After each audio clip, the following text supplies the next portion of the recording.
네, 안녕하세요. 오늘 여러분과 함께 파헤쳐볼 건요. 바로 이란의 덫이라는 아주 흥미로운 지정학적 이론입니다.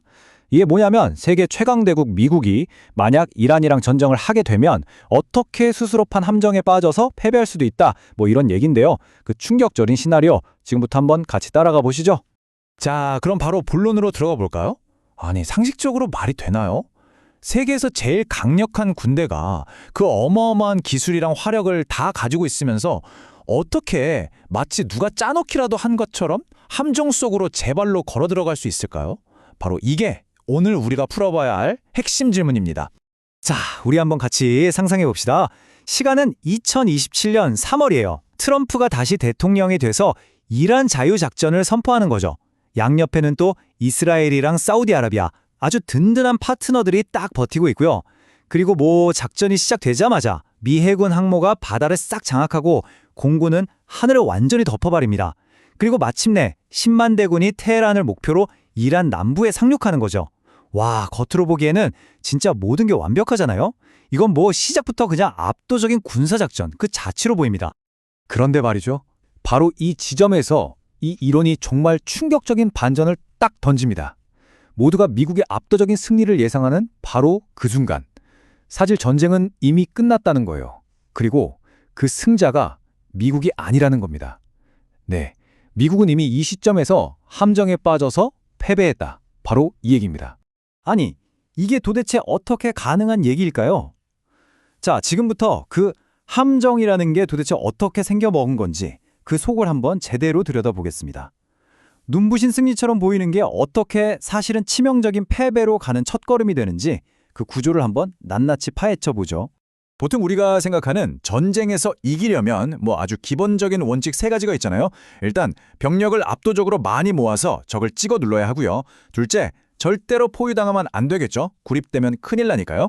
그리고 마지막으로 셋째, 군대의 생명줄이라고 할 수 있는 보급로, 이걸 안전하게 지켜야 하는 거. 이건 뭐 전쟁의 ABC 같은 거죠. 근데 2003년에 이라크 전쟁을 치르면서 미군한테는 충격과 공포라고 부르는 뭐랄까 새로운 공식 같은 게 생겨버렸어요.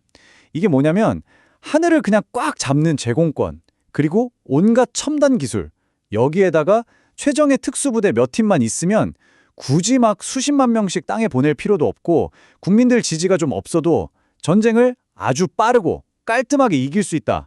뭐 이런 믿음이 생긴 거죠. 바로 이 지점에서 이란의 땅이 아주 결정적인 변수가 됩니다. 이란이라는 나라를 보면요, 국토 대부분이 진짜 험준한 산으로 둘러싸여 있거든요. 말 그대로 거대한 자연 요새인 셈이죠. 그리고 바로 이 점이 침공을 상상 이상으로 어렵게 만드는 핵심 요인이 되는 겁니다. 자, 드디어 이 함정의 핵심이 나옵니다. 그 험하고 복잡한 산속으로 들어간 미군 10만 명은요, 순식간에 도간에 든 쥐신세가 되는 거예요.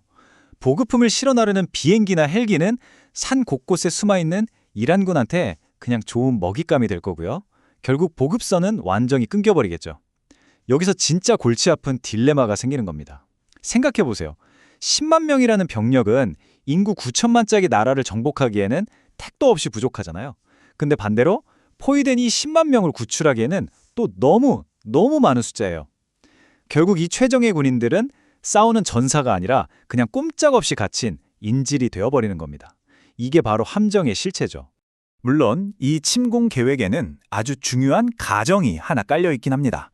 그건 바로 이란 국민들이 이 기회에 독재 정권을 배신하고 미군을 해방군이라면서 막 환영해 줄 거다라는 거죠. 근데 과연 그럴까요? 정말 그렇게 될까요? 이 이론은 정반대를 얘기합니다. 이란 국민들이 환영은커녕 아마 목숨 걸고 저항할 거라는 거죠. 왜 그렇게 보냐고요? 우선 첫째, 과거에 미국이 자기네 독재 정권을 막 지원해줬던 그 아픈 기억을 이란 사람들은 아직도 갖고 있어요. 그리고 바로 옆 동네잖아요, 이라크. 미군이 들어간 다음에 나라가 어떻게 박살났는지 그걸 자기들 눈으로 똑똑히 봤단 말이죠. 여기에다가 우리는 위대한 문명의 후손이다라는 엄청난 자부심, 그리고 외세 침략자에 맞서 싸우는 건 종교적인 의무다, 이런 믿음까지 합쳐지면 뭐 상황은 불보듯 뻔한 거죠. 아니 그럼 도대체 누가 이런 함정을 파는 거고 미국은 왜 이렇게 뻔히 보이는 위험 속으로 굳이 들어가려고 하는 걸까요? 이제 그 뒤에 숨어있는 세력들이 누군지 한번 들여다볼 시간입니다. 이 이론이 지목하는 배후 세력은 크게 세 그룹입니다. 첫 번째는 이란을 어떻게든 없애야 할 안보 위협으로 보는 이스라엘과 그 로비 세력이고요. 두 번째는 미국이 계속 세계 짱을 해야 돈을 버는 월스트리트 같은 금융자본. 그리고 마지막 세 번째, 중동의 패권을 놓고 이란과 싸우면서 쟤들 때문에 우리 망하겠다고 느끼는 사우디아라비아. 바로 이 셋입니다. 그리고 이 세력들의 이해관계는요, 아주 그냥 거대한 돈으로 끈끈하게 얽혀 있습니다. 지금 보시는 이 20억 달러, 우리 돈으로 무려 2조 원이 넘는 돈인데요. 이게 사우디 국부 펀드가 트럼프 사위 제러드 쿠슈너가 만든 회사에 투자한 돈이라고 알려져 있죠. 그러니까 이 돈이 이 복잡하게 얽힌 관계들을 하나로 묶어주는 핵심 연결고리다, 뭐 이런 분석인 겁니다. 자, 그럼 다시 처음 질문으로 돌아와서 미군은 도대체 왜 이런 뻔한 함정으로 들어가는 걸까요? 이 이론은 그 원인을 딱 한 단어 휴브리스에서 찾습니다. 그리스 비극에 나오는 말인데 너무 잘난 말에 살다가 경고 같은 거 다 무시하고 결국 파멸로 치닫는 그런 오만을 뜻하는 말이죠. 특히 이라크에서 너무 쉽게 압도적으로 이겨버린 그 경험이 미군에게 이 휴브리스라는 병을 심어줬다는 거예요. 그래서 이란의 산이 얼마나 위험한지 이런 명백한 경고 신호를 그냥 무시해버리게 만든다는 거죠. 근데 이런 치명적인 오판이 과연 이번이 처음일까요? 아니요. 역사를 돌아보면요, 놀랍도록 비슷한 실패 사례들이 이미 수두룩합니다. 같이 한번 보실까요? 첫 번째 사례는 아주 먼 옛날 고대 아테네 제국으로 거슬러 올라갑니다. 계속 전쟁에서 이기니까 완전 자신감에 쩔어서 제국이 벌어다주는 쉬운 돈 맛에 중독된 거예요. 그래서 가장 기본적인 보급 계획, 이런 것도 없이 무리하게 시칠리아 원정을 떠납니다. 결과요? 뭐 뻔하죠. 원정군은 완전히 전멸하고 이게 바로 잘 나가던 아테네 제국 붕괴의 시작이었습니다. 어떠세요? 오만과 보급 실패. 뭔가 지금 우리가 하는 얘기랑 너무 비슷하지 않나요? 좀 더 가까운 예도 있죠. 바로 베트남 전쟁입니다. 나중에 공개된 펜타곤 페이퍼를 보면 당시 미국 지도부는 이 전쟁 절대 못 이긴다는 걸 이미 알고 있었다고 해요. 근데 왜 전쟁을 멈추지 못했을까요? 바로 그 유명한 매몰 비용의 오류에 빠졌기 때문입니다. 이게 뭐냐면 이미 너무 많은 돈과 사람을 쏟아부었으니까 이제 와서 우리 졌습니다 하고 인정하기가 싫은 거예요. 그래서 그냥 체면 때문에, 신뢰도 때문에 이길 수도 없는 전쟁을 질질 끌었던 거죠. 그리고 이런 역사의 실수는요, 오늘날이라고 해서 반복되지 말란 법이 없습니다. 특히 이 인용구가 그 핵심을 정확히 찌르는데요. 바로 이겁니다. 그는 TV에 어떻게 비출지만 신경 쓴다. 진짜 전략 같은 것에는 별 관심이 없다.